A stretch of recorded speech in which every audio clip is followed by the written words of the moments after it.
Selamat siang, Pak. Nama saya Anton, dan sebagai teman-teman juga orang taunya nama saya Anton. Sebenarnya itu nama pemberian dari Pak Hadi kepada saya. Sehingga cerita awalnya adalah saya diambil oleh istrinya Pak Jansen. Dan saat itu memang ekonomi kita lagi agak berantakan dan keluarga kita juga udah terpencar ke sana kemari, saudara saya. Saya diambil pada saat itu di usia 8 tahun. Dan memang saya bisa bilang ini karena setelah saya tahu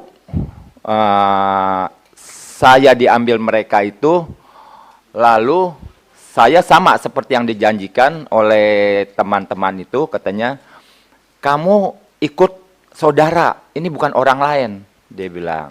Saudara, katanya. Nanti kamu di sana dipintarkan, disekolahkan, katanya. Jadi nanti kalau sudah pintar, sudah sekolah, nanti saya kembalikan lagi ke orang tua kamu. Nah, itu janjinya. Nah, saya bisa ngomong begini, saya ingat, karena umur saya saat itu udah 8 tahun. Nah, terus, lalu, oke lah, saya pikir, karena memang saya lihat orang tua saya hidupnya susah, ya ini kan demi kebaikan lah istilahnya ya. Lalu saya ikut. Saya dan kakak saya, pertama. Kakak saya otomatis saat itu udah 10 tahun, saya 8 tahun. Saya dibawa ke Petojo, Balikpapan juga. Tapi satu harian itu saya kayak diam aja gitu di kamar. Akhirnya saya jenuh. Akhirnya mungkin kakak saya lebih besar ya. Dan dia bilang, ayo kita kabur yuk. Kaburnya gimana? Ya udah pokoknya kita kabur. Nah kebetulan di Balikpapan itu rumah mereka, di sampingnya ada gang kecil. Dan di atasnya ada kawat-kawat gitu. Kami loncat. Ya namanya anak zaman segitu ya udah nakal-nakalnya ya. Jadi hal yang kayak begitu biasalah. Kami loncat berdua, terus kami pesan beca, kami nekat, pokoknya entah bagaimana, kami pulang ke Raja Wali, ke rumah saya. Dan mama saya sempat kaget, loh kok balik lagi? Ya bagaimana orang di sana nggak diapa-apain? Saya makan juga belum, saya bilang begitu. Oh ya udah akhirnya terjadi malam itu. Akhirnya besok pagi, Ibu Jansen datang lagi. Nah, dia datang lagi, dia menghampiri mama saya, lalu dia bilang, udah dah, kalau gitu yang kecil aja dah, yang ikut saya, dia bilang gitu. Ya udah, akhirnya saya ikut. Satu malam saya di sana, besok paginya saya langsung berangkat naik kereta api, iya kan ya, sama Ibu Jansen itu. Lalu pada saat itu sirkus lagi main di Cirebon. Nah, sirkus main di Cirebon, lalu ya sama seperti yang kayak mereka mungkin alamin juga. Saya lebih pertama ngalaminnya karena saya masuk di era tahun 70. Lalu masuk ke satu sirkus, lalu kami suruh nonton. Nonton juga, saya juga nggak tahu apa yang harus diituin. Lalu udah gitu tidur. Udah tidur, besok langsung kami dilatih. Latihan dasar adalah handstand, mulai dari 5 menit, 10 menit, sampai akhirnya sampai setengah jam, pokoknya latihan dengan keras, betul-betul keras. Jatuh sabet, pokoknya kita sampai geter-geter, sampai keringetan. Singkat kata, 3 bulan saya sudah menghasilkan uang buat mereka. Saya sudah kerja buat mereka. Dan seperti yang teman-teman katakan, saya mendukung. Kita tidak pernah komunikasi, kita nggak pernah tanya satu dengan yang lain, kamu siapa, mama kamu siapa, ini siapa. Kita tidak ada kesempatan untuk begitu. Tidak ada sama sekali. Terus, waktunya begitu. Hari-hari, yaitu latihan, makan, sekolah 1 jam, tidur, latihan lagi begitu. Dan terus kami alamin. Sampai akhirnya terhitung waktu, saat itu kurang lebih sekitar tahun 70-an, 77 lah kalau nggak salah ya. Saya coba kabur. Saya pikir, wah ini udah nggak ada masa depan. Saya coba bawa rangsel, diem-diem, Saya umpetin di balik keranjang saya, tiba-tiba ketahuan. Nah, begitu ketahuan, saya ditegur, memang nggak dipukul, ya. Ditegur, lalu diomelin, lalu saya disuruh ngipasin Pak Tony yang lagi tidur. Saya ingat itu. Dan saat saya menjalanin itu, Ibu Jansen bilang sama saya, "Lu mau ngapain kabur? Mama lu udah mati, tau nggak?" Waduh, saya sampai kaget saat itu. Nah, jadi Anda bisa, Bapak-bapak bisa bayangkan di saat umur saya sudah mulai agak dewasa sedikit, saya mendengar itu kaget. Mama saya udah mati katanya. Tidak ada yang mengurusi mama kamu. Yang ngurusin adalah saya, dia bilang gitu. Waduh, saya bilang gitu. Nah, singkat cerita, ya kan ya, di tahun 83-an, ya kan ya, saya terus, akhirnya saya izin. Saya izin dengan karyawan, karena saya posisi udah gede, boleh dikatakan saat itu posisi kita adalah sudah tangan kanan mereka. Sudah tangan kanan, jadi kita bisa kemana, kadang-kala suruh menjaga sirkus, kadang-kala suruh belanja, kadang-kala ganti bergantian. Ada teman seliftingan saya yang sudah married dengan Ibu Yuli gitu juga, dan ganti-gantian. Hari ini saya ke Taman Safari misalnya, dan teman saya jaga sirkus. Dan posisi kita boleh dikatakan saat itu sudah tangan kanan. Nah, dan saat itu entah bagaimana saudara saya, ya kan ya, dia nonton saya.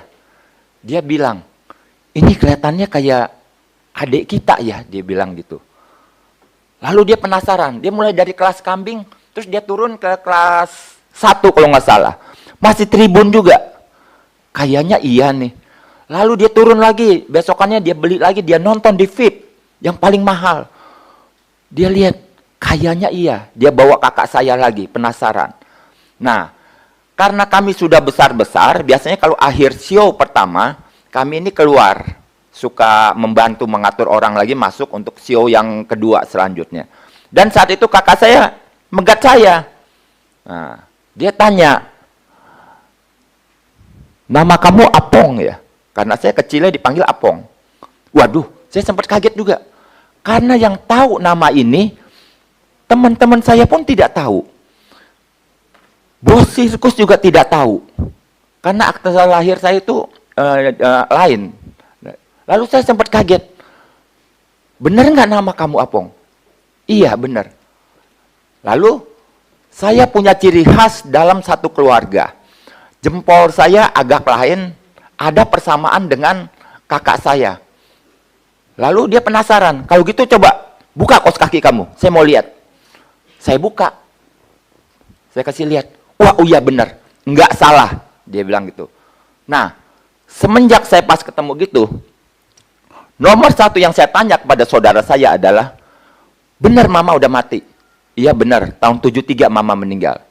"Terus, benar, kamu orang saudara tidak ada yang mengurus. Yang ngurus itu dari Ibu Jansen." "Oh, enggak benar itu. Memang ada orang datang. Tapi saudara saya juga nggak kenal siapa itu, tapi ada yang datang, tiba-tiba kasih amplop begitu aja. Terus udah jalan." Jadi, ini pemalsuan saya bilang, pembohongan. Jadi yang akhirnya terhitung waktu ke waktu, saya mulai sakit hati. Udah mama saya dibohongin, saya dibohongin, dijanjikan dipintarkan, disekolahkan, nanti sudah pintar dibalikan. Tapi apa yang mereka alamin, itu saya yang alamin lebih parah. Dan yang lebih tragis lagi, begitu saya coba keluar, keluarga saya ada di teror, dan terakhir, saya masih ingat, Ibu Jansen bilang ke saya, "Kamu di sirkus diajarin jadi orang gentleman, bertanggung jawab. Coba balik lagi, ketemuin kita." Baik, saya datang. Bahkan saya udah bilang sama saudara saya bilang, "Jangan lu main di sana bisa mati lu. Bisa digebukin lagi." Enggak apa-apa. Saya pikir nggak apa-apa lah, untuk terakhir kali lah.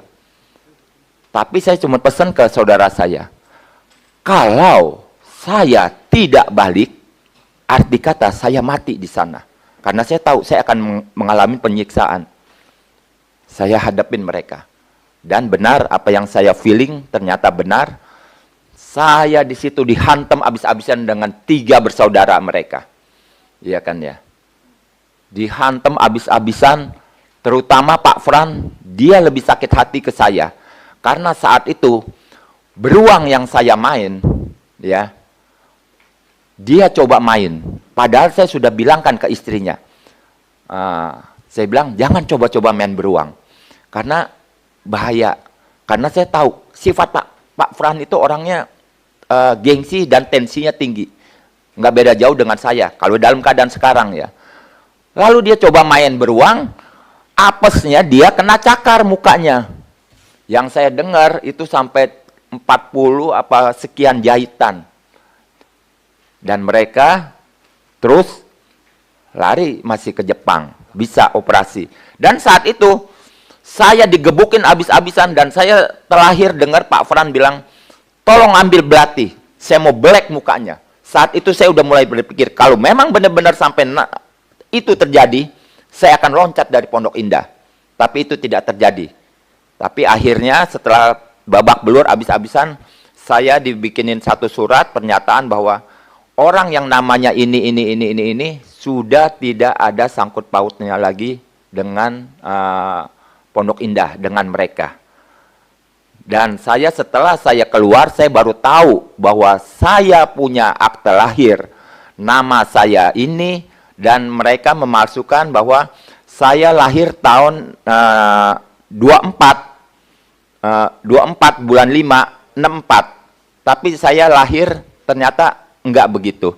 Dan nama saya itu diberi mereka adalah Anton M. Karena saat itu kita sudah bisa mengemudi, akhirnya kami dikasih KTP. Dan terakhir adalah sekarang identitas saya sudah tahu bahwa saya dimudahkan 2 tahun pada saat itu. Sekian dulu, terima kasih Pak. Cukup pimpinan. Udah habis pimpinan.